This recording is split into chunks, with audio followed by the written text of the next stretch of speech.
It's Wednesday morning. You know what that means. It's time for another episode of the Alabama Slam Podcast. I'm your host, Corey Hanna. What's going on, guys? It's Patrick Akers. And I'm Steven, and I'm quitting. And then you'll be back next week, right? I won't even wait a week. Come whip Patrick's I'll be here ass. for this. I'm quitting right now, but I'll be here for this episode. Yeah. And on a different show, right? Yeah. He was on Smackdown Friday night instead of Raw. We'll get to that in a second. First, I want to make a fun announcement for the podcast. We're going to be set up Saturday evening in Decatur at an event for the love of pro wrestling. The show is going to be titled No Respect, and you can follow them at 4LP Wrestling on Twitter and Instagram. It's going to be a fun show. Bell at 7 o'clock, $10, 1944 Central Parkway Southwest in Decatur. The card rundown is Walker 13 versus Brady Payne, Jamison Shook versus Marcus Dillon, Tyler Franks versus Kevin Ryan, and Braden Toon versus Hunter Drake. Braden versus Hunter will be worth the cost of $10 just to get you in the door right there. And I've seen Tyler and Jamison and Marcus all work as well. All great workers. Actually, I've seen White Walker 13 as well once. I forgot about that. Not sure if I've seen the other guys, but we're going to be there. We're going to set up about an hour before the show and take some questions from you guys. If you got questions or anything you want to ask the wrestlers, we'll try to get those answered as well. So come by and holler at us. We're going to make basically an episode about that entire show. We'll do some recording before the show, and then we'll probably do a post-show wrap-up as well. And so come by and holler at us. If you've never met us, I think I've met several of you guys at shows before. It should be fun, and we're really excited about the event. For the Love of Pro Wrestling is a new promotion here in North Alabama, and by the look of how they're going to start out, I think they're going to be on to something pretty big pretty soon. So come see us, and let's pivot into WWE for the week, fellas. Let's get started with Smackdown. Before we even really get into it, I would like to say that this episode is going to be called Hot as Balls, per Paul Heyman. As soon as he said that, I was like, well, that's what we're naming the episode. Hot as balls. So is all of America in a heat wave right now, pretty much? That's kind of how it's working? Yeah, I guess so. Feels like it. Either that or maybe fake-ass Usos or phony Tribal Chief. And I also have to say that I did pop when Cody showed up to defend Punk. That got a legit pop from me on a Friday night. This opening for this particular episode was a lot of fun. I mean, CM Punk coming out there and just running down, and I mean, only in Chicago would he get that pop and get that reaction to all the stuff that came down with it later on. I mean, that was a hot opening, and Paul Heyman is on fire with that character work, man, where he's just coming out there. And I mean, I've watched this episode now 3 times because I've shown it to 2 people. Good Lord. Because of that character work of Paul Heyman, where he's just coming out there looking, going, I need a favor from you, and I'm going to give you a favor. And then just the tears in his eyes and that I needed this hug kind of shit. He was on fire, man. The opening was great stuff from everybody around. From all of, I almost said Jacob Fatu, but from Solo and his group at the beginning, and then from Punk and Paul Heyman. This new regime, it doesn't treat the audience like they're idiots. It treats like they know that Punk and Paul Heyman have a history with each other, and they're going to respect that. And I mean, he is the original Paul Heyman guy. He's the original Paul Heyman guy. But yeah, this was a good opening. Cody coming out with the bats. So let me ask y'all this, because I wasn't watching back then. I was telling Jamie when Paul came out, I was like, so Paul and Punk have a history together. I was like, they work together, but I was like, I'm not sure why, because it's not like Punk needed a mouthpiece. So why were they teamed up back then? Because he was the one that Punk does not get along with people. That's established. So this was I think their attempt to kind of have him have a buffer to kind of make it where he's more likable to people is the way I remember it. I think wasn't they originally going to do something with Punk and Brock? And that's why Paul Heyman got proven to begin because Brock was the first in the WWE in like 2003. You know, Paul Heyman was Brock's manager, and then I think that they paired up Punk and Paul because this was potentially after to a Brock thing, and then it just didn't. They just stayed together. This was after the Straight Edge Society, right? Mm-hmm. But before the the Money in the Bank stuff. I mean, it would have been like 207, right? Yeah. Around that time. Because then they did the stuff with The Undertaker and all that kind of stuff too. But Paul has talked about Punk. He said famously that like he's the only dude at that time that he would have taken and made a star in original ECW. That was back in those days when Paul was on the creative team for SmackDown as well. So he was pushing for Punk pretty hard. So he was kind of like, Gotcha. So yeah, that one got a big pop for me. And then my next note says, so Drew is back and he's on a different brand. So we had already established that the brand splits didn't mean anything about 2 months after they did the draft, or a month, right? And then we were like, they said they were going to honor the draft. Well, I mean, for the most part, they have. I think he's not going to be showing up on SmackDown regularly. CM Punk is a Raw superstar. He just happened to be on SmackDown because they needed that Chicago love, and I don't fault them for that. Yeah. Now, Drew's just showing up there to whip CM Punk's ass. Wherever CM Punk is going to show up at that time, he was going to show up. If he showed up at a GCW show, Drew would have shown up at a GCW show. But I liked that was the Grayson Waller DIY argument, trying to fight for the love of Austin Theory with that slow door open. I enjoyed the shit out of that too. This was a solid episode. I ain't gonna lie. This show was a really good episode. I thought. I texted y'all that night, I think, and was like, so this is. I mean, it was excellent. This was the best SmackDown that's been in a long, long time. No, I say excellent. There was a match or two I fast forwarded, but overall, this one felt big, right? So SmackDown has a new head of creative, which I read. So this was his first episode as head writer. Well, good on him, man. And yeah, I think part of the reason it was so good is because you had these little story beats that felt unexpected. Like Paul Heyman begging Punk to take him with him. Like Drew McIntyre beating the shit out of Punk off camera. That look when he hiked Punk up on his shoulders, and you could just see the blood on the knuckles from where he is supposedly beating this man senseless to the, that was... Yeah, and Punk was bleeding like a motherfucker. And the fact that they even brought up the fact there's more security here because of the Wyatts. Yeah. And so where does Drew McIntyre jump him? He jumps him outside of the arena in the back. But even still, that security isn't here for that's for the Wyatt stuff. They ain't here to deal with some crazy ass Samoans and Tongans. It's a slip on Paul there. Yeah, because he said Samoans. So it seems like to me he knew shit was happening.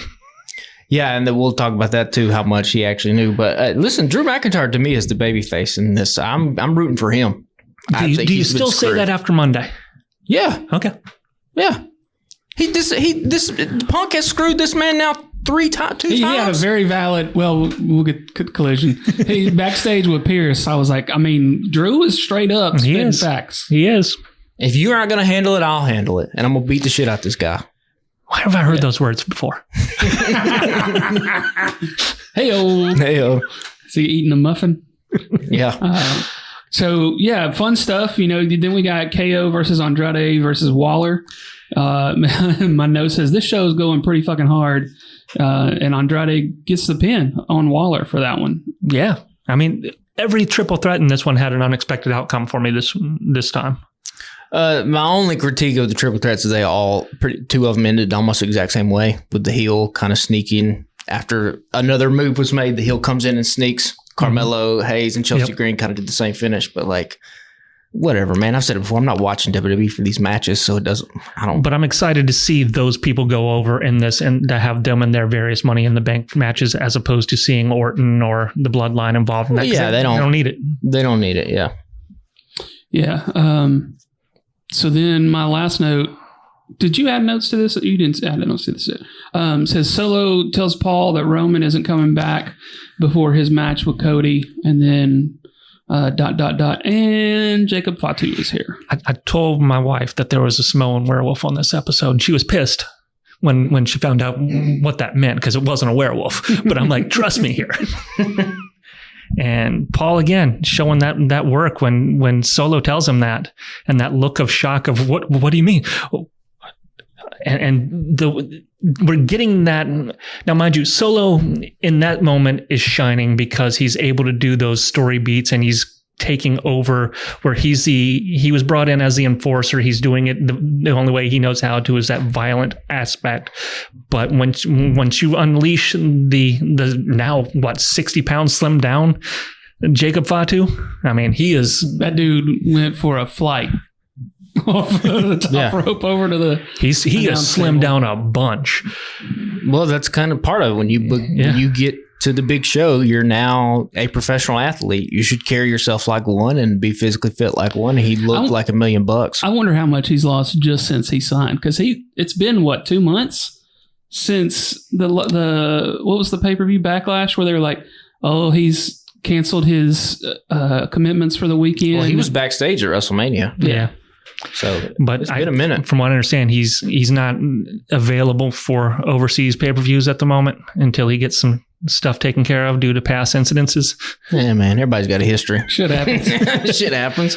It adds to his character. We hadn't even heard him talk yet. But I told you what was going to happen when he debuted. That he was going to outshine all of them and with his work and ability, and it didn't take him less than but 5 minutes. He made a good first impression on me. I'd never seen him. I mean, I saw some clips here and there on Twitter that had just popped up. Like, I didn't go looking for anything. Go look at the MLW, the Contra run with him back when he's fighting Hammerstone for that belt for a while. That was a solid work. I mean, he is what Solo probably should be. Yeah. Which is going to be now Solo's.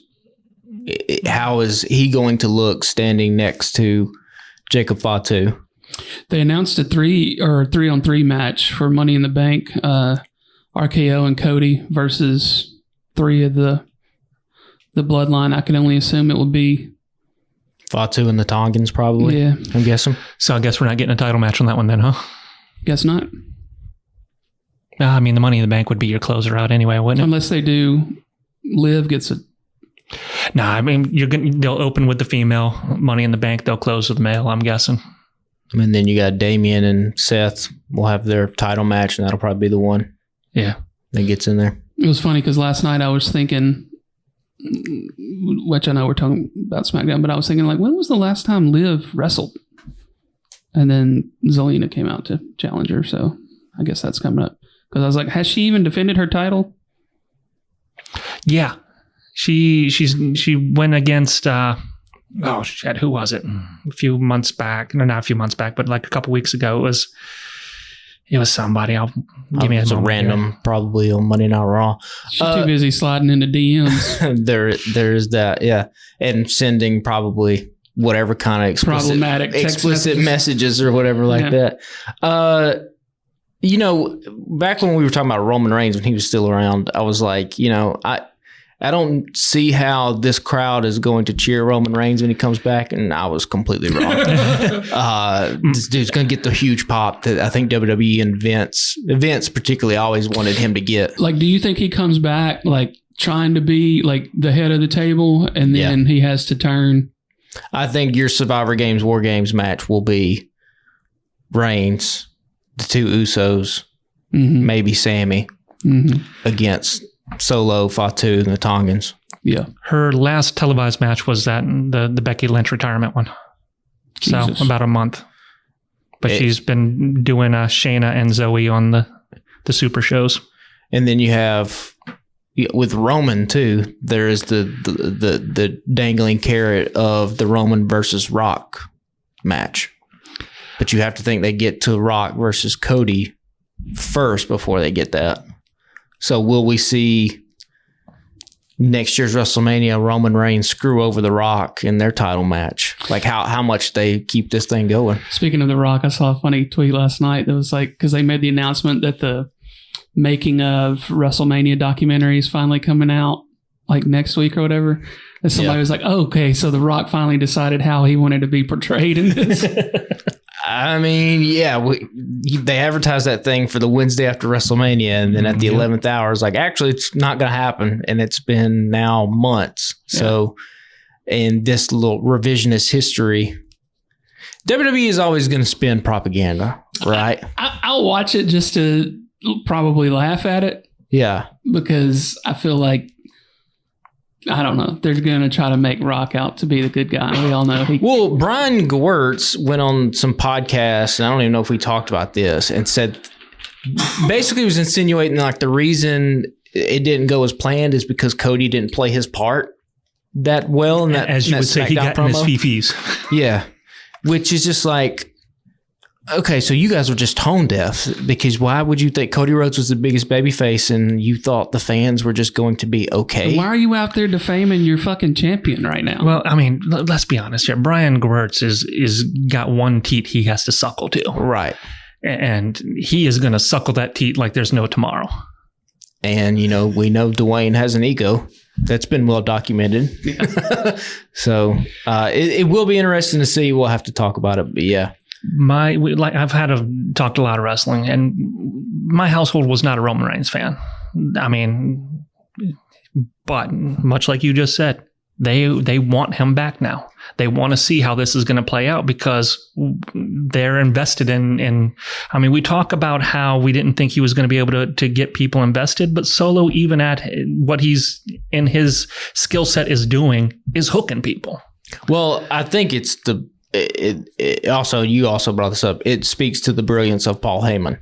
Mm-hmm. The ability now to go from a side man to a psychopath to now being the empathetic babyface who is being held hostage, and his brilliant acting that can play both parts. So they didn't really, I don't think they went back to it, but he didn't suffer any consequences Not yet. For going out there. Not yet, but you can definitely feel it's coming. Y'all got anything else on SmackDown before we move into Raw from last night? Nah, this was a bloodline heavy show. Yeah, I thought this was a fun show. It was the best SmackDown I've seen in a while. I didn't feel the same about Raw from last night. It had a couple of moments here and there, but let's see. We can get into that now. So your first note, Steven, says you live in a house divided? I do. My youngest, he has discovered that he has some Scottish ancestry. So he has very much embraced his Scottish side. Everything that's not Scottish is crap. So you can tell who his favorite wrestler is. My house is also a very big dog house. So anytime a dog is involved in a plot line, we're good. So my wife is mad because Drew McIntyre calls Larry a stupid dog. My son is willing to overlook that fact, even though he's a dog lover too, because, you know, if it ain't, CM Punk is kind of stupid, you know, and, you know, that dog might be a little goofy looking, and he's not Drew McIntyre. So I have got people invested heavily on whether or not which man is going to whip which person's ass, and if there's going to be a dog hurting in the process. I wish Drew would have taken it one step further and just said something like, I won't hurt your dog, but I pray that it chokes and you watch it die. Oh, wow, man. So just dig the knife in there about this dog. That'd have been a little too far, Drew. Yeah, I think so. That's a little too far. You don't fuck with a man's dog. You don't. I mean, you can take his wife. You can take his dog. I don't know nothing about AJ, but look, don't fuck with Larry. Shout out Kenny Omega for protecting Larry. If you're the fan that gave CM Punk that friendship bracelet, you have to just be on cloud nine right now that's become a fucking a symbol in this story. Now, some people, as they are wont to do on the internet, have gotten a little carried away with this. I saw something on Squared Circle where someone's like, is Punk versus Drew the best rivalry since Rock versus Austin? It's like, okay, why don't we calm down just a little bit, okay? It's good, but let's pump the brakes, it's fun. Yeah, this isn't Cody Roman yet. We just had Cody Roman. He is definitely speaking his truth, and it is resonating. And you know, he said some shit that, man, it's cold-hearted, but I'm not mad at him for saying it. How much of that do you think they're letting play into real life? Because as we see later with the Bo Dallas stuff, they're not afraid to put real life shit into stories. Well, again, it's going back to not treating the audience like they're dumbasses. Yeah. Mm-hmm. People know this. Right. And so let's use it and make a story out of it. And again, Drew has what every good bad guy has in any kind of be it movie, book, what have you, is he's the bad guy that, you know, if you squint a little bit, actually isn't a bad guy. It's funny because yesterday in my Facebook memories, it was one of the rare TikToks that I actually shared to Facebook from our TikTok account, was the episode where and it was our biggest one, had the most reaction.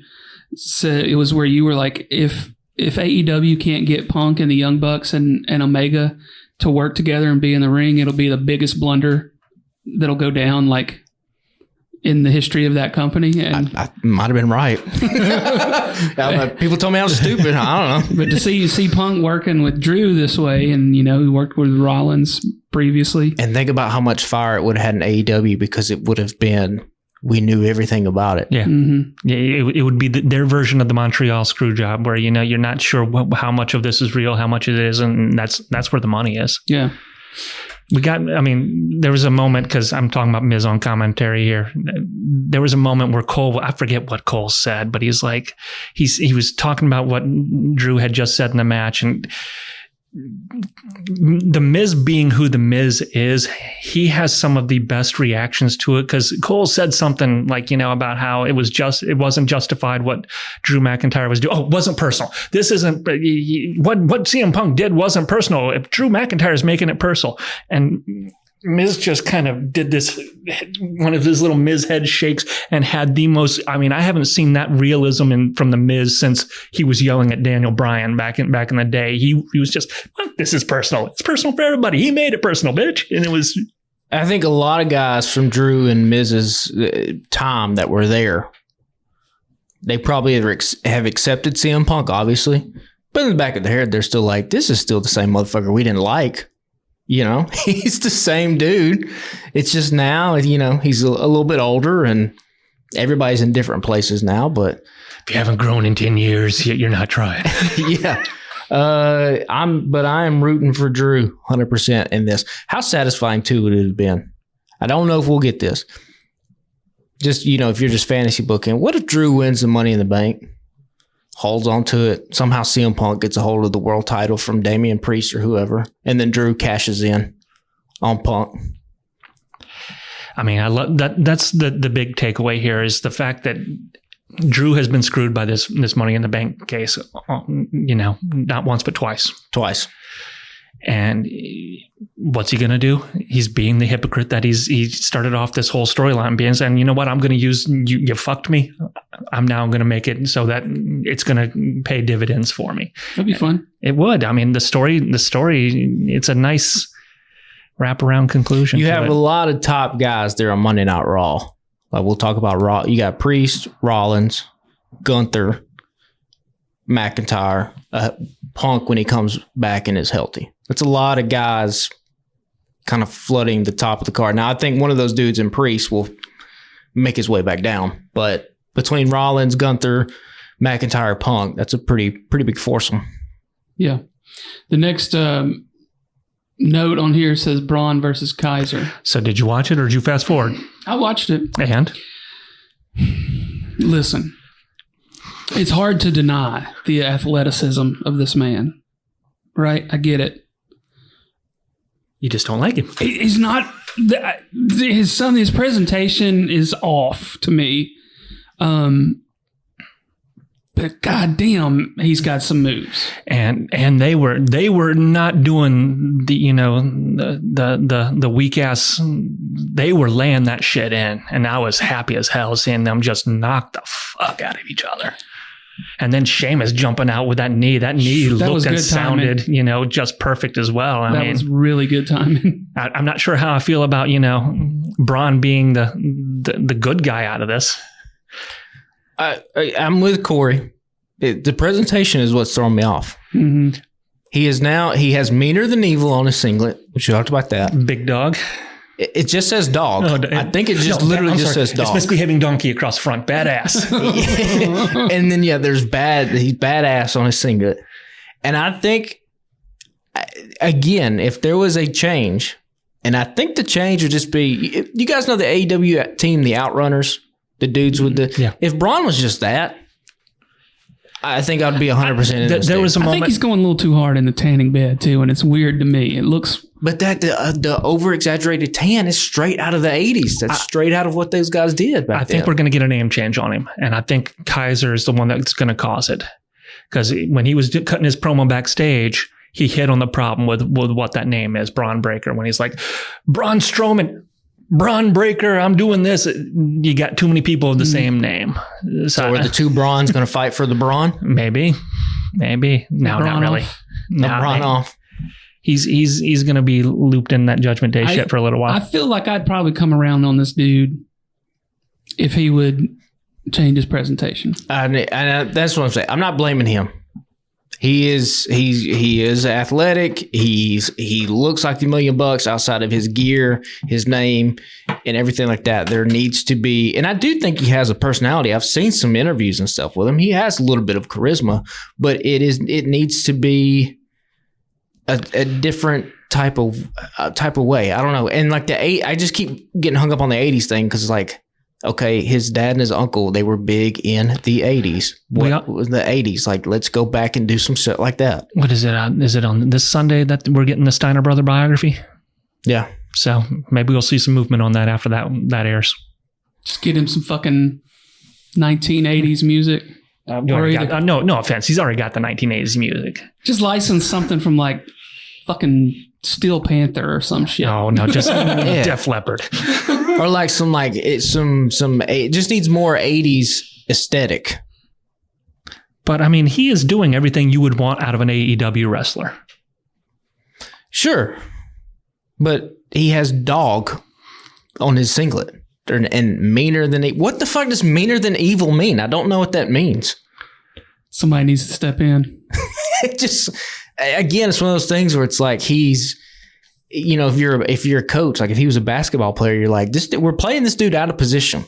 He's not a point guard. Put him somewhere else. Okay, let's do something else. And listen, they don't have to tell us every single time he hits the ropes that he runs at 23 or 24. Every episode is somebody coming in, so you're gonna get that every episode. And first of all, I don't buy that shit. Also, it's not. It's probably also not that he's running. It's that he's bouncing off of that shit and he's getting a little help. That would if he bounced off the rope at 23 miles an hour, Tyreek Hill would come off that bitch at 50. Then yeah, I mean he runs fast as shit between them. You can't deny that. It's just that he kind of runs with reckless abandon because when anybody else hits the ropes, they're pretty calculated about it. This man is just like, fuck it. He's laying in. I'm going to take this strap to the back. Let's go. And he's not afraid. We get him at the, he got his match that he wanted to. Oh, yeah. Yeah. So Bronn and Sammy at Money in the Bank. So Bronn wins, right? Should be good. Unless we get a Kaiser and a Sheamus involvement. Yeah, I think he'll get screwed. Gotcha.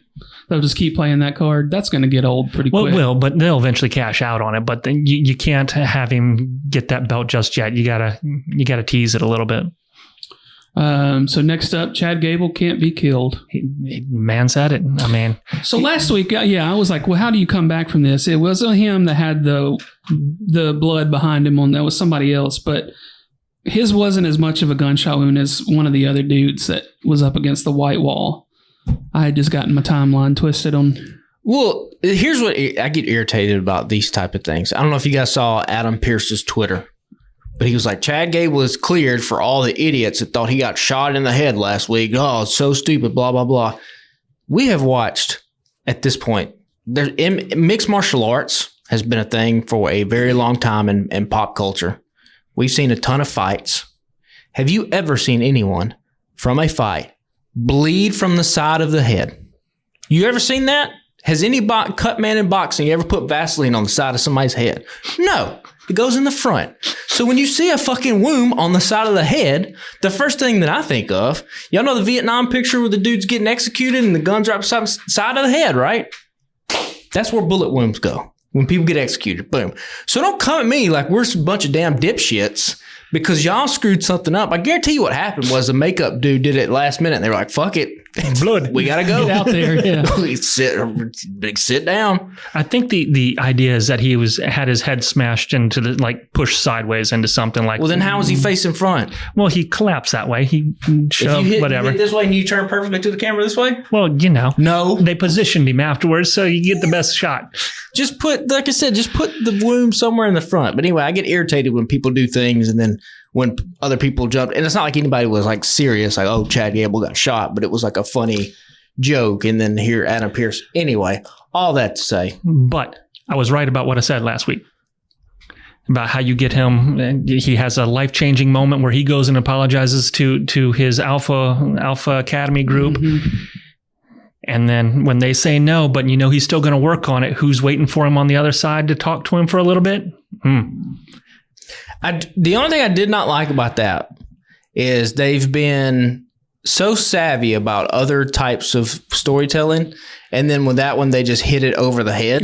Like, I think it'd have been way more effective if, I don't think we're done with this story, though. I think they talked to him. They won't be seen for a little bit. You'll get a couple episodes of him trying to, because we had the Maxine moment of you really hurt Otis. Yeah. So he's going to have to try to make up to him and build that. I'm being a good guy. I'm being a good guy. I'm trying to win back my best friend. And then when we get to Money in the Bank, that's when the Creeds show back up, because they've established it here at this point that they had a conversation. Yeah, but I think instead of having the Creeds come up and have a straight conversation, if Chad does the thing with Alpha Academy and then goes to turn and he runs into the Creed brothers, and they go, oh, excuse me. They're like, hey, you need to be careful around these hallways. Like, people got it out for you. And they just keep walking. And then you get the little thing like, oh, we've all talked. Instead, they come straight up. He's just stand there. Hey, so everything good? Like, we've been so smart about other things. I don't hate that as much as you do. That wouldn't. I was just trying to think of what would the AEW comparison would be. Because they're doing an interview backstage, and let's say it's Mark Briscoe and Kyle O'Reilly, and somewhere it's get out of here. Realistically, Jack Perry could be seeing that and be like, well, I'm going to go walk up to this interview. These dudes just happen to be walking by and see the unmanned, the, what do you call it? The hidden camera or whatever. Camera, yeah. Yeah. That for all the good that I talked about SmackDown, this one, I was just like, oh, they could have handled that a little different. And it's not a deal breaker, but it's just like... Yeah, right. He had just came out of a match where there at the end where he yelled, Chad Gable can't be killed. And then next thing you know... Which, good on him. Put that on a t-shirt, by the way. You need to sell that. I'll be amazed if it's not already on the shop right now. And then next thing you know... I'm going to go look. You got Abby coming out and him just, taking off like he's seen Jesus for a second time. So I get why they would have. He's run through the thing. They stalked him from their match. They know where he is. So them running into him in that way and saying, "Hey, we want to talk to you," it's fine. I don't think that one needs to be subtle. I don't think that we've had them talking in the back before. It's now time to move that storyline to front. And also, Chad Gable gets introduced to Monday Night Raw. He's got security all around him, right? Because this is the Mark guy. This is the one they actually went after. Yeah, and then the Abby comes out, and then did all the security get beat off camera? Were they incapacitated? They were draped across the desk when she handed the package. Yeah, to Cole. So I was like, what happened? Probably we would need to see that. That would have been a nice thing to see. Yeah, what happened to him, instead of being like, hey, the one dude who almost got killed last week, they're coming after him again. Maybe we protect him a little bit. But I like the Abby thing, and this was a little, from what I understand, a little storytelling on the fly too, because Pat was supposed to be there. He just had some kind of family emergency, and his father-in-law died last night. Yeah, that sucks. I wondered why Miz was there, and then I just ran across TikTok today. He was like, "Hey, this is what happened." So in theory, he should have probably been getting the package, but they did a little semi-pivot on that story. Yeah, and then we get where Bo Dallas is giving Jeff Jarrett Double J, his run for his money on emotional heartstring pulling. Yeah, we'll get to Double J in a minute, but this is what we were talking about earlier about, hold on, I'm trying to do two things. About, blending real life shit. What did y'all think about them using the whole thing with his brother? I mean, you can't ignore it. You can't. It's impossible to ignore. The thing that bothers me, and this is just looking back on it, because last night I thought it was a good package, but they were like, oh, well, Uncle Howdy is Bo's way of dealing with his brother's death and his grief. And I was like, nope, Uncle Howdy was a thing well before that. No, he talks about it in that preview and promo there. He's like, we were supposed to be doing this together. We were doing this as something that, this was the dream for us from the beginning of us getting here at the same time, working together, doing this. So yeah, Uncle Howdy is his way of dealing with it, but it's because he's now doing something that he thought he was going to be doing with the most important person in his life. He's now doing it on his own. Chad Gable was not listed on the WWE merchandise site. No, Chad Gable. What did you say? Chad Gable can't be killed? That needs to be a t-shirt. I was looking for a shirt, yeah, and like they've got all these people in alphabetical order, and he is not there. You can search, and there's probably under Alpha Academy. Maybe. Yeah, because there's a free Otis. They got free Otis shirts up top. Okay, y'all keep going. Sorry, but no, I did think again with the Uncle Howdy Wyatt 6 stuff. They're going to have to get this in the ring at some point. I don't know how they're going to do it, but I now think they're 2 for 2, and have done 2 absolutely kind of perfect ways to introduce this group of people.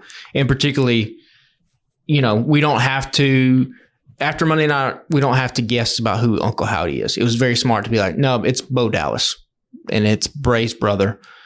Now, I thought the promo and the video package was produced really well. They were in the Firefly Funhouse, right? That was the reveal at the end, or did I make that up? I don't remember. I was watching this at midnight, so I think it went out wide, and it was the door, maybe for the Firehouse Funhouse set. I'll have to go back and see that one. But I think they have the big thing about the Wyatt 6 group is who will be their first target. Yeah, and I think after Monday night, I think the target might be WWE itself, because the reason that Bo and Bray didn't really get to do this together is because the company let Bo go, and they let Eric Rowan go, and they've kind of released some of these people, or at least in the case like Nikki Cross, her career has stumbled and started so many times. So I think, and I could be reading too much of this, I could be wrong, I think what Bo was kind of alluding to is that this company internally is the ones that are going to have to suffer now, because now the legacy of Bray is going to live through us, and the legacy of Bray was really fighting the man, going up against the man, going up against what a conventional WWE superstar in the past had kind of looked like. So I don't know if they go that route, but that's a interesting way to go about it. I don't even know who, if you go that way, the only way for them to do that is there has to be a championship involved. It either has to be, it's kind of got to be Cody Rhodes. So do we turn around a week or two from now and see a segment with Huskus or whatever his name is? Are we going to humanize the rest of the characters? I mean, maybe. I think so. I don't think they're going after Cody, though. I think they'll probably go for a Sammy or somebody. Yeah, I don't think yet they'll go after Cody, but eventually. Because they can't be beat. I mean, can't beat them. And that's a SmackDown issue. And they appear to be focusing mostly on Raw. Yeah. So right now, Gunther is who you're kind of gearing toward with that world champion, and I don't think they want to mix up them just with that just yet. So I kind of feel like they'll be in a mid card for a little bit. A little bit, but I would kind of play with it. If it makes sense for any superstar group to cross over on a couple shows, it is the people that technically are outside of the WWE, right? This is an invasion angle that they're going with here, essentially. So we have not seen any new graphics that says Uncle Howdy is WWE. Yeah. WWE. So yeah, they're technically, this sort of menacing force. But it's also nice that on SmackDown they were like, we have more security. There's more security around because the crossover aspect of it. I honestly thought maybe McAfee was out because they've been teasing this whole Wyatt 6 thing on his show. Oh, that was a damn. Yeah, there was stupid as hell. Jack Carr and a drone and him shooting it in some stupid ass thing. I was like, this is the dumbest thing I've seen. I only saw the initial thing we talked about. The fans worked himself into a shoot. You know, it's the Hulk Hogan tweet. Word yourself into a shoe. So next item of note says Judgment Day needs Priest more than Priest needs Judgment Day. That's what he said, ain't it? I like how this is going to go. If I beat you, if you beat me, I'm never going to challenge you for the title again. If you beat me, you're out. I want you to leave the Judgment Day. I mean, do we really think that this is going to end any other way than Seth Rollins with a belt? My only real question was, why does Seth care if Damien's in the Judgment Day or not? I think it's just to spite him. It was a little bit like, okay, if I don't win, I'll never challenge for this belt again. If I do win, you have to leave all your friends. It's like, okay, why? I don't have to. Like, how would you even enforce that? Right. You can't hang out with people. Well, I mean, you enforce it by what he said there. He's like, I don't need these people anyway. He can't come in the clubhouse. Which is setting up all that hostility. You can't play my new PS5. He-Man Women Haters Club. I mean, I'll be happy when it happens. I still just watch Damian Priest, and I'm like, it's just wooden. He just doesn't have it. He doesn't have it. But he put on a good show versus Bad Bunny. Yeah. At the pay-per-view, but that's about it for me. He has everything that you'd think a champion would look like, and then he stands there with the belt, and he opens his mouth, and you go, it's just delivered. It's not him. Yeah. Yeah. But I'm looking forward to the breakup now because, I mean, let's be honest. This is less about, it's about getting him out of the way so that when Rhea comes back and she sees the remains of what he's, left of what she built, essentially. I mean, that's the payoff with Daddy Dom and Liv and her getting deals for the Judgment Day to get a tag match. My wife wants nothing more than to see Rhea Ripley put Dom through a fucking wall or a table or something. And who doesn't want to see that? The thing that, if you want WWE, well, they don't got the balls to do this. But if you were ever going to have intergender matches in WWE, when she comes back, this is the time to do it, right? Yep. Her versus fucking all of the Judgment Day. Her versus Dom, and Dom with now his new mommy Liv, who's actually shown him affection instead of just parading him around. That's not new mommy. She's daddy's girl. Daddy's girl. Which is a great name, by the way. She is fantastic in everything she has done in this. But if you're ever going to push the bounds of having men and women wrestle each other, would be the time to do it. I don't think they're going to do it because the first thing you would have to do to get heat, if you want massive heat on Dominic Mysterio, Rhea Ripley comes back, she's talking to him on the mic, and he slaps the shit out of her. Now, you're not going to do that. No. But it'd be fun as shit to see her slap the shit out of him. Yeah. It can go one direction. It can't go the other direction. GCW does intergender matches all the time. Well, and that PWG, in Japan, there's a history. In Mexico, there's a history of intergender matches. If they do this, it has to be, I guess, sometime in January of 2025 when WWE is no longer censored. I was going to say. Yeah, and what's Netflix? Netflix has freaking shows that push the boundaries all the time, so they're going to get mad at, I want to come back to the uncensored thing.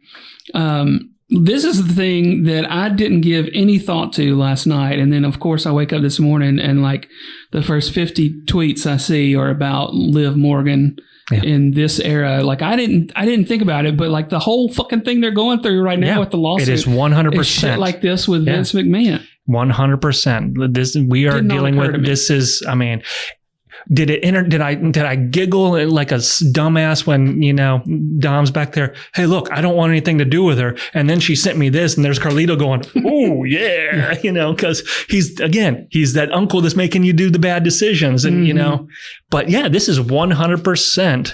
This is tone deaf from their aspect of what they're doing with this. Mm-hmm. Oh, well, they think that they're untouchable. And again, they might be right in thinking that. The ratings haven't been hurt by this. Their bottom line hasn't been hurt whatsoever by anything Vince McMahon related. We've all forgotten about it. I think that's partly the play of bringing Dwayne Johnson in for WrestleMania is to put a hush to all that stuff. And by the way, worked like a charm.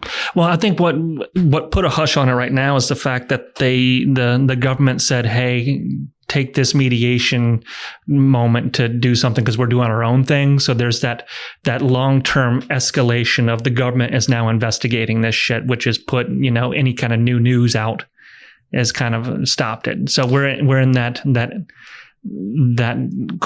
pregnant pause of what's going to happen next. But so let's say Vince gets arrested or whatever like that. Do we think it would hurt WWE at all? Not at this point, because they've tried their best to distance themselves. Yeah, it depends on how far out it is. I mean, the longer it goes, I think it will still have some ripples, but the closer it was to him still being in control, the bigger that wave was. The further out we get, it's gonna have an effect, but it's not going to be as damning unless in that thing names that are still currently there get popped. But even if that would be the only one, I think, would be the Triple H thing. Because if it's like Nick Khan, I guess what I'm saying is if unless it's Triple H, if it's Nick Khan that comes out and he gets caught up in this shitstorm as well, and they have to fire him, and everything looks bad for WWE, and all these headlines are coming out, the first phone call they're going to make is the old Roman Reigns down in Pensacola. Hey, big dog, we need you back next week. He comes back. And the wrestling fans don't care because now the dude's back and now you accelerate all these stories. You know what I mean? Like they can just write themselves out of all this shit because they did the exact same thing at WrestleMania. Because Nick Khan is more of a office person, I think it would have repercussions, but yeah, it wouldn't be the same as if Triple H gets popped with it because he is the quote unquote face of the backstage at this stage. That one would be the one that would do the most damage. But damage as in what? A 2-week bad headlines? No, you'd have to get rid of him. And at that point, who do you put in to start?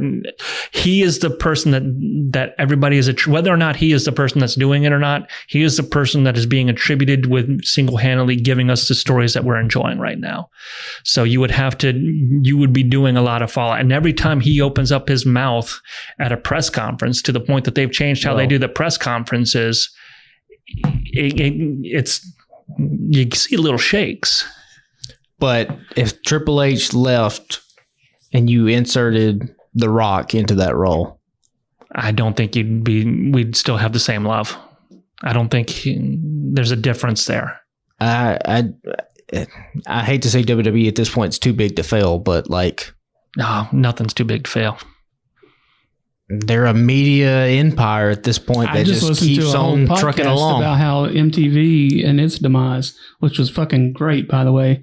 If you're an 80s kid like me that grew up in the 80s and grew up on MTV, go listen to Who Killed the Video Star by Dave Holmes. It's an 8-episode podcast, really fucking informative and good about why MTV is really basically no more. I mean, think about, you remember when Time Warner AOL was like ruling the wrestling rings of WCW, and then suddenly all we have now is Warner Discovery?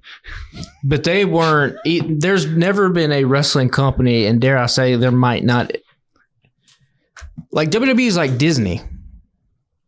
Like it doesn't matter to me, like they at this point, like if the CEO of Disney, whatever the hell his name is, if he got popped, Iger for some heinous shit, people would still go see Inside Out 2. Yeah, I think people are still going to be like, oh, I still want to see Cody Rhodes. Well, I mean, hold on. Well, still want to see Roman Reigns, I think and I might be wrong on this, so take this with a grain of salt and do your own fucking research. I'm pretty sure if we trace the roots of what WWE TKO is right now, they are a branch of the William Morris Agency, which is a branch of a Weinstein agency way back in the day. So, I mean, you can see the snake head that kind of has transformed this thing. I mean, it'll get transformed again. And, whether or not that's by somebody else buying off their stock or what. I think they would, if whatever happens with Vince, if Triple H were, get involved in this, they would still put literally the next week they put 13,000 people in an arena somewhere, and New York Times would write about how shitty it is and these other people, but people would still be buying T-shirts.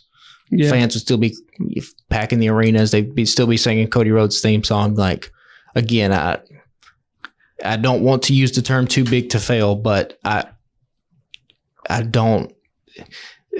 To see Vince just leave and everything get better, then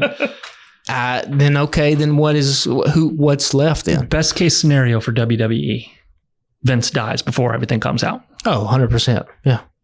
I mean, and then you unless they have some kind of case that they can demonstrate that the company itself is the fuck up, it goes away. But that's they also believe they're too big to fail, which is why they do the Liv Morgan angle that they're doing right now, because that's how we got to this company. Yeah, that's how we got, because you go, well, it doesn't matter.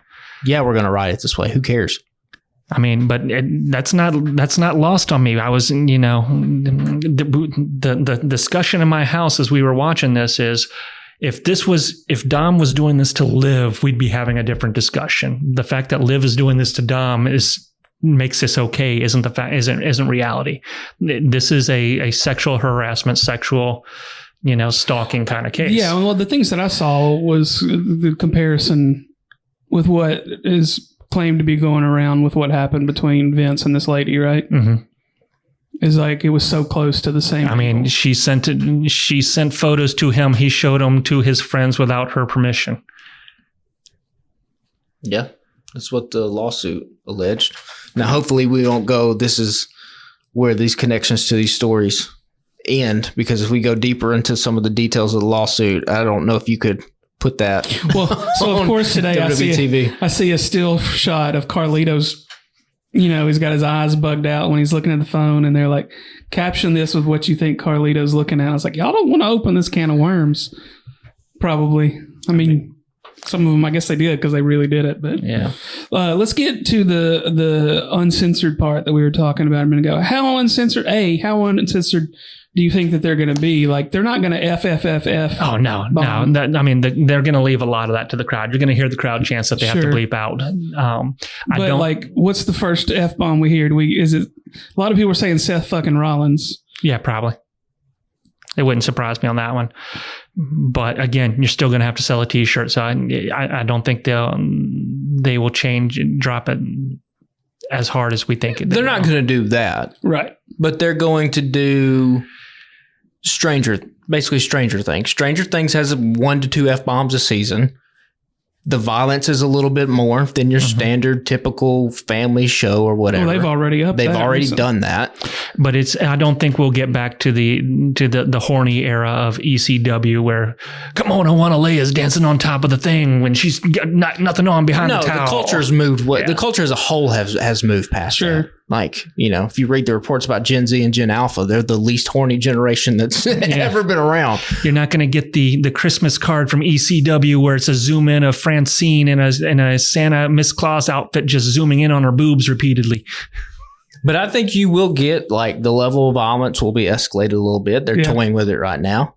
You get that a little bit up. But I want to go, because we get a lot of blood on AEW. We get it sparingly on WWE, and when they do show it, it means something more to me. I mean, I don't think he was really busted open. 100%, I think that's fake blood all over CM Punk.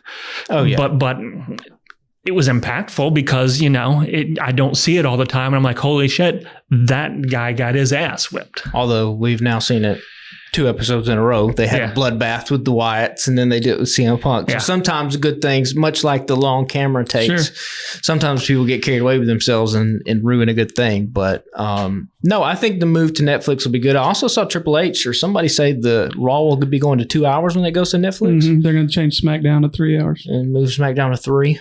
Which seems weird for a Friday night, but I mean, they got to make up that ad money somewhere. It's going to be interesting to see how they do the ad breaks and what they look like when they go to Netflix. Because Netflix has now raised its rates. It's $22 a month for like the premium package. And I don't think people are going to be too happy paying $22 a month and still be watching commercials on Monday Night Raw.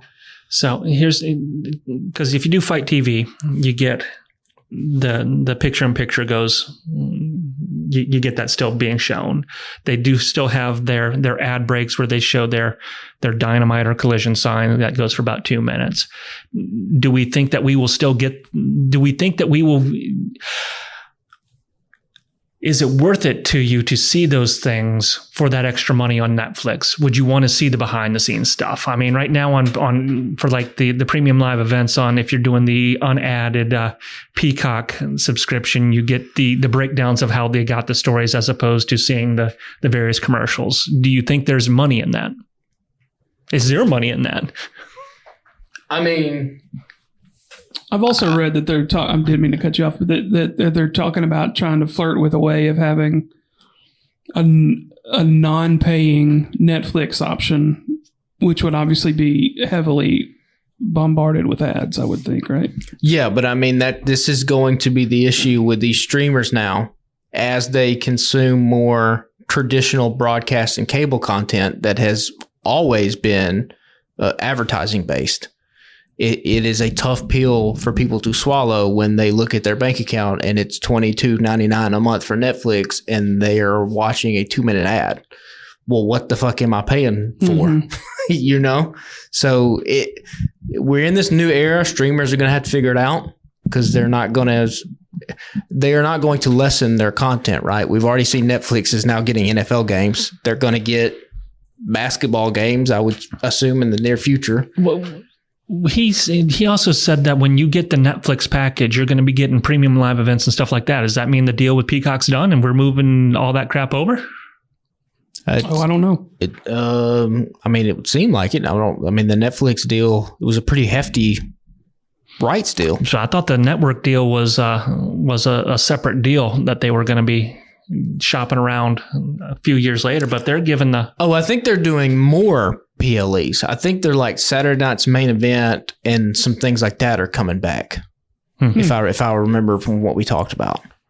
There's like some special Netflix one. There'll still be some Peacock one, and then there's going to be some like broadcast specials. Oh, there's right. There's like 4 something a year on NBC or some shit. Yeah. Yeah, something like that. And then we got the announcement. I don't, because I don't understand the year basin. They didn't really talk about it, but Indianapolis has what, SummerSlam, Royal Rumble, and WrestleMania. Mm-hmm. Yeah, they just said it's coming there, and then they didn't. Like they're getting all of them in 1 year. Like how's that working? Well, the Royal Rumble is 2025, wasn't it? I didn't see any dates. They gave a date for that February 1st. Yeah, February 1st. Now WrestleMania and the SummerSlam are TBD'd, but because we know Minneapolis has got SummerSlam for next year. I don't remember. Yeah, because where's WrestleMania next year? Las Vegas. Vegas. That's right. I had already forgotten that. I just assumed all that shit was happening in Indianapolis next year. No, because the big thing this year was SummerSlam's now 2 nights in Cleveland. And no, not Cleveland. That's Minneapolis. It's in Minnesota. SummerSlam? For next year is in it doesn't start. It's 1 night this year, 2 nights next year. Oh, okay. I thought it was, but they are in Cleveland this year for SummerSlam. Right? Yes. Okay.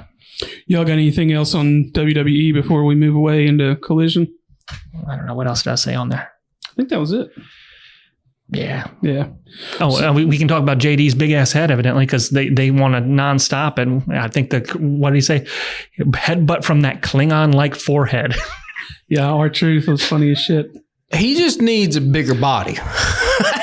He just needs to eat more and get the body bigger, because you can't do nothing about the head size. But he does have an extremely large head for his body. Got a 5 head. Yeah. You got a 5 head, you got to get a 5'6" body. So let's get into Collision. We'll do a couple of quick hitters. We recorded last week after Dynamite had aired, so we don't have a Dynamite to discuss this week. We did figure out the answer, though, why Roosh and MJF was not on Forbidden Door. It's because Roosh can't work CMLL shows. That's why. Gotcha. That news came out after the fact. Because I know there's some things like, why was this not Forbidden Door? Well, that's why. Is Forbidden Door a CMLL show? CMLL and New Japan. Yep. Because to me, that's an AEW show that they show up on. Well, I think part of the thing is, if you're going to use CMLL wrestlers, Roosh, for whatever reason, I don't know why. Because, I mean, they showed up on that same episode that he was on, didn't they? Yeah, but I guess I would probably be the way profit breakdowns would go for pay-per-views, I'm guessing. Whatever. That's the kind of shit you eat up. Why aren't you? Because it is stupid as hell. We got a Hechicero versus MJF, and they had Hechicero come out in this stupid ass collision, and they took away the only thing that made his ass interesting. He ain't dancing with fire anymore, so fuck him. I don't even care. Damn. Also, we've said this before, like, for Tony to be a billionaire, he's like the most like pansy ass billionaire that's ever lived. You know? Like if Jeff Bezos was a wrestling company and they were like, oh, we're going to use CMLL guys. And they're like, okay, but yeah, you can't use Roosh. Bezos would be like, okay, go fuck yourself. Roosh is going to be on this pay-per-view too. I mean, like it's just Tony to kind of be like, man, you have so much wealth and so much power. Like sometimes you should wield it a little bit more, I think, personally. Can we start at the bottom note and work our way up here? Sure. Go ahead. Because you said overall this show felt like it was better than previous weeks. It did. That should tell you how shitty this show has been in previous weeks. We've done nothing but talk shit about the show for weeks. Because this was a garbage-ass episode. Listen, I didn't say it was fantastic. I said it felt better than it was in previous weeks. The show the last several weeks has been fucking garbage. This was garbage. Man, I didn't say it was fantastic. But if it was less garbage, and technically Corey is correct. Yeah. Corey is correct. I mean, there's moments here. There were a couple things. I mean, we don't have to discuss this. I guess in theory, this is I got kicked in the balls, but this time they only kicked one. Well, that's an improvement. That's an improvement. So last week you were talking about how it felt like watching a Tarantino movie with Joe and Hook. Nigel listens to the show. So Nigel listens to the show. He compares Joe and Hook to a couple of characters in a Tarantino movie. And then did you see the look on Joe's face? That was the best part of this match. When Shibata did the walk away, Joe looked so fucking proud. He was. I mean, because good on him. More people should do that shit. That shit was so funny. Here's what's funny about this opening match. Joe, Shibata, and Hook. Joe is the only one that looks like he belongs as a professional wrestler on that team. The other team, the premier athletes, are these jacked ass dudes who cannot get over to save their lives, getting beat by this punk ass, scrawny ass 115-pound kid if he's lucky. Meanwhile, the muscle is Tony Nese's arm is bigger than Hook's head. Yeah, Tony Nese has a fantastic physique. I'm the physique dude of this podcast. Tony Nese has got a very good physique. Like I said, Hook has a good look for just a normal dude walking around. You saw him on a beach, be like, this is a good looking dude. But you're a pro athlete in professional wrestling, man. You don't look like it. And there's nothing, no matter how much Joe tries to help get this guy over, I just do not see it. And again, Shibata got more over in this match than Hook did. Yeah. Because Shibata's a legit, like you can look up MMA matches with Shibata. Like he's a legit badass. But it wasn't even a thing he did in the match because, I mean, none of them were. Joe was the only one that was laying stuff in. I mean, we were talking about, Bronn and Kaiser punching each other. I haven't seen punches like that thrown from somebody since Shane McMahon, the way Hook was punching people. I mean, it was brutal. So which do you want? Do you want them to beat the shit out of each other every week like Patrick and I want, or do you want them to not lay it in there? Because now you said before your problem was that they're going too hard. Obviously, when it comes to this episode of Collision, I'm the work guy. Y'all can be the character guy on here. We're slowly starting. You and I, the thing that we don't like about Bronn is the character work. He loves the work rate. So we are slowly transforming each other on this podcast. I mean, I just felt like I needed to ask. I ain't mad at it. I don't need them to beat the shit out of each other to the point of killing each other, right? But I need them to do something to make this entertaining, because this was the biggest thing. The biggest moment of entertainment came from Shibata walking away from a move and Joe smiling. That was the high point of a match. That's a good ass point. That's a good high point, though. That's a great. The Joe walk away will never not hit for me. Yeah. No, I'm not. Like I said, I'm not mad at it, but there is nothing else memorable about that match. I didn't even watch the show, if I'm full transparency. So, well, yeah, I said I had a couple quick hitters. This is funny. I thought Juice in a backstage tape segment says that Jay White's coming back with 10 abs. Just the delivery on it was funny as shit. You thought 8 was amazing. He's going to come back with 10. Thought that was funny. Again, physique, Jay White physique, phenomenal. Yeah, incredible physique on that guy. Yeah, man. And then the thing that we've talked about, we could spend a little bit of time with this because last week we were like, why the fuck is Jeff Jarrett in the Owen Hart tournament? This reminded me of why, and I talked a lot of shit, and I'm going to say right out here, I'm in. This makes sense. I now understand. I remember now. I had forgotten my wrestling history. I'm sorry. Well, see, I didn't really know. I knew that like they were a team back in the day, but I didn't know. So this shit almost had me broke down that night. I think that this is probably like, because I was like, okay, well, this is an emotional hook here in this episode. Like, notice the things that I've said so far about this were not about the wrestling. Well, except the one Shibata thing. But, yeah, I mean, do I want Double J to win the Owen Hart tournament? No. But would I like for him to have a good showing? I'm pretty much indifferent about Jeff Jarrett at this point. I want him to win it now. I think it'd be cool. And I'm doing it because I'm mean and I'm petty and I'm on a petty train here. I saw this promo, went back and watched the post Owen promos that they did back in the day, and he was just as broken up then as he is now. I want him to win because A, it's his buddy. He said his shit. This is a pointless trophy anyway. I mean, they get a title shot? No one cares. But this will derail so many other plans and just throw a monkey wrench into so many other things that I'm all for that too, just in order to give this man his love letter to his lost friend. So they've announced. Okay, you hooked me.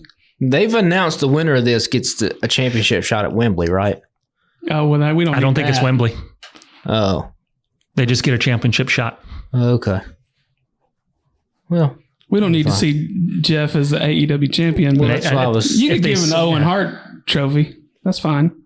And that's what he wants to win the Owen. I'm fine with that. And he can do what Dustin Rose does and go out there and they can have their jobber match on whatever show it is. But I don't think it's Wembley. I did watch it. I didn't watch the show, but you guys put this in the thing. I did watch this. And yeah, this is, I mean, when you allow people to be real, and obviously this thing with Owen is as real as it gets, it makes for compelling television. And not to be like, it's that easy, but it's that easy. It is kind of that easy if you just do it. Like sometimes you can try to concoct these stories and write yourself every which way. And then sometimes you're just like, oh yeah, Jeff Jarrett and Owen were close. Let's put Jeff Jarrett in here and let's let him talk. Jeff, talk about what this means for you to be in this tournament. Boom, you got a magic piece of television. Like, I wish AEW would do more of these things. And I think the reason, at least I get frustrated with AEW a lot of times, is because all the ingredients are there to make a really awesome wrestling show every week. It has, I think, the capability of doing that in terms of they're limited by less stuff. Obviously, WWE is a huge corporation. They have to kind of play within some kind of corporate parameters. AEW feels a little renegade. It feels like anything could happen. And again, you get things. This show, I've said it so many times before, AEW as a whole is schizophrenic. It feels like there are 27 different people that have their hands in this pot. And for every awesome Jeff Jarrett promo you get where he's crying and bawling in front of a camera and it makes you feel something inside, you get a lifeless hook promo or whatever the fuck Chris Jericho is doing. And then over here, you get, whatever the fuck, and nothing feels cohesive. And that's the big frustration with it. You get all these ingredients, but you can't make nothing. Yeah. That makes sense. I mean, this show started out as an AEW only show. Like our first 6 months, probably, we only talked about AEW. Yeah. And we basically broke down every match from at least Dynamite and some of the Rampage. I don't think we always did every Rampage match. But the show was up for a while before we started talking about WWE because neither of us was watching WWE.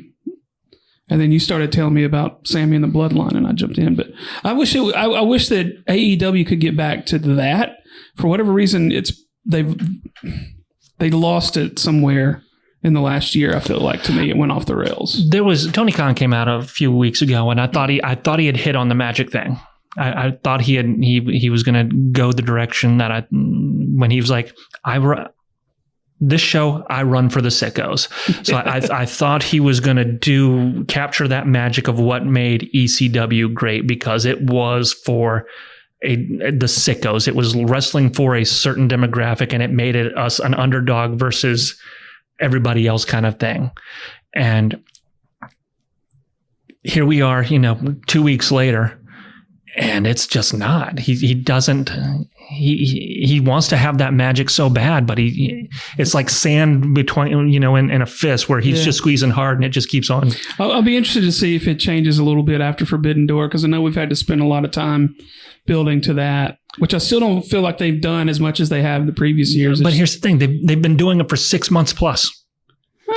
And it's, wrestling, we do wrestling for the sickos. And like you said, you brought up the ECW thing. The reason ECW was special is because they weren't trying to duplicate what anybody else was doing in wrestling. AEW books the same arenas that WWE books. They have a huge jumbotron, just like WWE has. They didn't used to, though. Remember? They get all of these, the wrestlers that come from the other company, like, Adam Copeland, and they've done great stuff in AEW, but they get those kind of people. So, like, it's hard for you to be the underdog in one sense when you put 80,000 people in a stadium last year. And two, it's hard for you to say we are the underdogs and we're for the sickos when we look almost identical to what the other project is. Like, if they booked arenas and venues that were 2,000 people and they packed them fucking things out and the fans were up close and you felt the energy like you felt at ECW, I think, honestly, we would talk different about this show. Sure. Well, there's more to it than that, too. Because ECW, for being different, the wrestlers had personalities. Oh, yeah. And for majority of the AEW people, they don't have personalities. But it's generic. You could, and I talked about this last week when Ospreay was like, came out and gave his promo and I'm the greatest wrestler, and Swerve's response was, no, I am. They had that again in this. I forget who said it in this one, but that was again. It was I'm the greatest wrestler. When everybody's personality is I'm the greatest wrestler, there's no personality. But the reason ECW had that personality is because the guy at the helm and Paul Heyman was a creative genius. Because Taz's character could easily have been something way different in the hands of a lesser creative mind. He could have just been I'm the best wrestler guy. Did you see where he came from? I mean, if you go back and look at the Taz Maniac, I mean, he was a goofy ass dude in makeup. So, like, part of the problem is Tony Khan, for as much as you love wrestling, I don't necessarily think he's that much of a creative guy. The problem is he controls everything and he writes the paychecks. And a lot of dudes seem willing to just let this dude continue to do what he do as long as those checks keep clearing. And I don't think Tony has anybody in his camp that actually can sit down and talk to him man to man and be like, dog, we got to get some help in here. Like, you're doing too much. It's like Barbie in the sense that a lot. And I'm not saying everybody in the AEW is like this, because you do have some people that are outliers to this thing, but they're wrestling ken. Their job is wrestling, and that's all they have is their wrestling ken. And there's not any other version of wrestling ken. They're all doing the same. They all kind of emulate each other wrestling ken. And listen, some wrestlers, they're great athletes, but a lot of them aren't great storytellers. Like, I don't think Kurt Angle was naturally a great storyteller. I think he was a phenomenal athlete, and I think people got in his camp and that really helped him and put him in position and coached him to be successful. Tony's not coaching these people to be successful, and I don't think anybody over there is coaching these people to be successful. They're mostly left up to their own devices, and for every MJF that is capable of doing that, you have a Brian Cage or a Hook or a, Chris Jericho or whomever who isn't capable of doing that. And stop. You want to talk about people going out, and you were asking me about what I was going to, am I the work guy or not? Stop letting your main event dudes go out and get the literal shit kicked out of them in somebody else's promotion. I was going to say, why have we got Will Ospreay and Brian Cage a week away from your big pay-per-view? Let the dude take the week off, or at least just come on there and do a promo. Why he's wrestled on most shows lately, it feels like. But why does Brian Cage have to get a shot at fucking Will Ospreay? Well, hell, not even that. I mean, I'm talking John Moxley out there in Bloodsport, literally getting his ass beat to damn near concussion status at somebody else's event.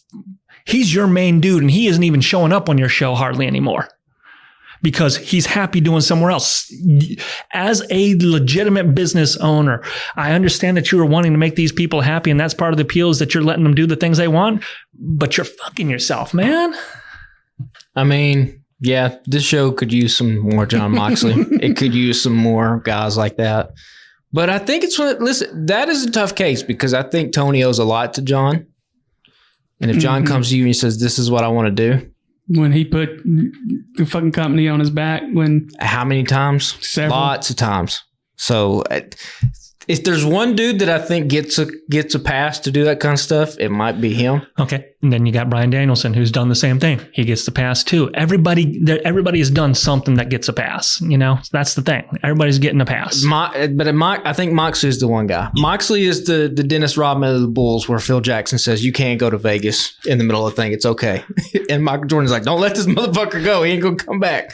I think Moxley is that. If he's the Dennis Rodman. If he wants to go, what are we going to do? This is who he is. What am I supposed to do? What am I supposed to do? But that being said, to Steven's point, the show could use him every single week. Sure. As opposed, because Collision is a jobber show. It is. I have said it is Saturday Night Main Event, just with a different name. Dynamite isn't far behind it right now at this stage because they are throwing so many. It is so jobber heavy at this stage where it's almost pointless. How much money would Tony Khan have to throw at Paul Heyman to get him to leave WWE and to come over and just be like, here's the reins, here's the roster? I'm sure he has it. That's the thing. He's got the money. I think now, I don't think Tony would do that because I don't think his ego would let him. But it's his toys. Yeah, it's his toys. But sometimes, let's let some other kids play. He's got to have an ear on the ground and know that people are talking about the booking and see the numbers have declined. Let's Steven talk. But if it's a little bit, you would probably also say the same thing about Kanye West, would you not? Like Kanye West was at the top of his game in the mid 2000s, and then he got surrounded by a bunch of people that were just yes men, and now he's spending $1 million to basically live in a prison cell in Mercedes-Benz Stadium to record a shitty album. Like, people get crazy, and people don't want to tell people no when they're the ones that are writing these checks for them. Yeah, surrounded by yes men. So I would want to end on that note. I think that's probably hold on. We had I want to talk about that. We got a trip to, and I quote, Titty City. Oh, I missed that one. Did they say that on the air? They did. Because I missed it. I don't listen to the commentary half the time.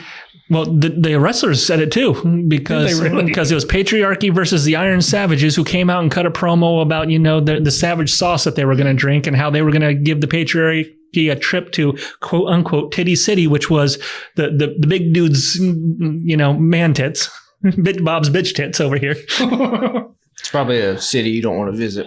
Hey, speaking of, did Toni Storm just lay off the titty slaps? Because those were funny as shit. And she just quit doing them. She did like 2 or 3 weeks of them. Steven can't talk about Toni Storm in any way that's fair and objective. It's not, he's off the rails with it. And they were fighting. Again, jobber show. Only this time they were beating up a little kid, and because it was a legit Layla somebody or other and Lady Frost. So they're jobbers already. But this legit lady, she was 4 foot something. Oh yeah, she's tiny. And so they're beating up this kid. But she's legit, though. Legit. She's legit 4.5 feet, if anything, because she didn't even crest the top of the ropes. Fight JD McDonough. She also is the same girl who, if you'll remember the infamous Chris Statlander promo where she was like, no wonder your parents left you and made you an orphan. That's what Chris Statlander said to legit Layla Hirsch. Forgot that. Yeah. I'll never, that was, God dang. That's in my brain forever. This is a jobber show. We get Brian Cage, who has more nicknames than we have microphones in this room. Swolverine, the Machine, the Vanilla Gorilla, all that to say, Forbidden Door is what, this Sunday? Yeah. I bet it's gonna slap. I don't think I'm gonna pull the trigger on this. I'm gonna pull the trigger. I bet it's gonna be. I may have to get your login if you don't care, just so I can see the one match. I mean, that's. I mean, fuck. I don't. They tend to not miss when it comes to the pay-per-views, and I don't think it is. I don't think Tony Khan is the one that takes the credit for it. I think it's the wrestlers that take the credit for the pay-per-views because it's strictly just matches. We don't have to worry about commercial breaks. Here we go. Let's put on some bangers. Yeah. I don't know. I just don't really give a shit about any of them this year, except for the one that we could see in a regular AEW show. Right? Yeah. I'm hoping this is the last. Maybe this is the last Forbidden Door. Maybe this is the last one. Unless you change the format of it. And I get that CMLL and AAA are old as hell and they're prestigious, and New Japan is prestigious. I don't need you to promote other people's promotions. Get your own promotion under control before you start helping other people. Get your house in order. Yeah. Yeah. Well, let's end there. We'll follow us on Instagram and Threads at Alabama Slam Pod, and give a follow to 4LP Wrestling on Twitter as well and Instagram, and see what's going on there. We're excited about seeing that show this weekend, talking to some of those guys and get some interviews, and so we'll have probably 2 podcasts out next week if I can get both of them edited, or at least that one, because that one's going to actually require some work to edit. If you listen to this show every week, you probably know that I don't do any editing to this show. I just slap a compressor on there and get the music on and let's go. But then also follow our network of fellow podcasters at thealabamatake.com or The Alabama Take on all social media outlets. There's a bunch of different podcasts that come out each week. You can follow them all there. They're all on the Alabama Take website or basically any other podcast app. And we will talk to you all next week.